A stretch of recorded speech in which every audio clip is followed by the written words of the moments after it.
Bonjour tout le monde. Je sais que j'avais pas posté dans une longue temps, mais je voulais lire une histoire sur Noël.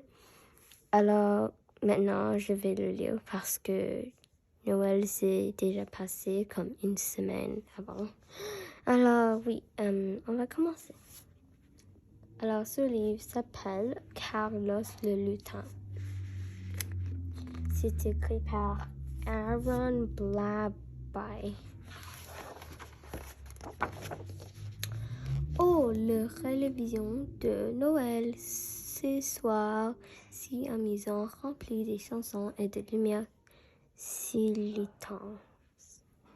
C'est un moment très entendu, tout le monde le sait bien, mais personne n'est plus excité que Carlos le Carlin.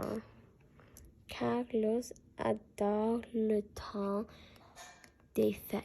Il fait de grandes bondes en joie. Des cadeaux, rien que moi. Si la liste est admirable, il demande des jouets par milliards. Le Père Noël prend des commandes alors. Pourquoi ce pivre? Là, il veut beaucoup de choses et regarde qu'est-ce qu'elle a créé. Cher Père Noël, pourrais-je avoir une petite cadeau sympa pour Noël? Merci, Marcel. Et puis, il a écrit une longue liste de qu'est-ce qu'il a. Carlos a tellement hâte. Il s'anime, friter et bouger. Il ne tend pas en place dans son petit habit rouge. Je veux mes cadeaux, maman, dit-il constamment. Mais quand avril-t-on? Quand? Le Père Noël vient quand on dort, reprend Marcel, son gentil compagnon. Mais Carlos crie très fort. Moi, dormir? Pas question. Dormir, c'est pour les nuls. Dormir, c'est pour les rats. Roupille, si tu veux, je n'irai pas me coucher. Je vais veiller toute la nuit et attendre en cachant. Et je le lirai sur le bas de Noël et sur ses biscuits au milieu. Alors, le gentil Marcel montre se couche dans son lit, tandis que le vilain Carlo reste debout comme promis.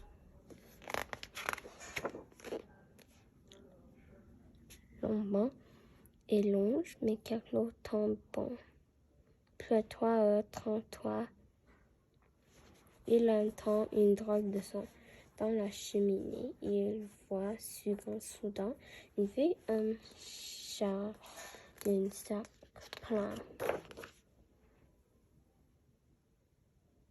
Pour Carlo et Marcel, il laisse des présents.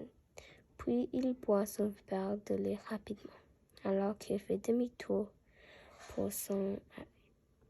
Un petit chien gauche apparaît de lui crier « Hey !»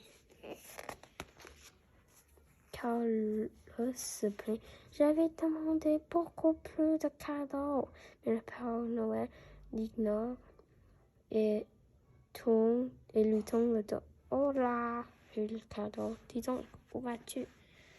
Puis il mange le dernier rouge bien doudou.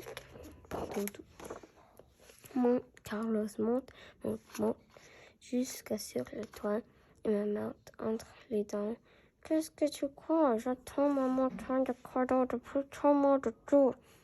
Oh, le rush, espèce de bordure. Mais le traîneau s'en fout. Tire par 8 trains rapides. Perd un passage. Car là, c'est Cupide. Là que Marcel rêve les prochaines fêtes, une vraie miracle de Noël se produit sous son nez. Ma foi, Carlo doit être chanceux car il survit à ce grand saut, sauf par un sapin. Maintenant, Lauren, une ange rigolo. Alors, ça c'est la fin de l'histoire. Et oui, merci. Au revoir.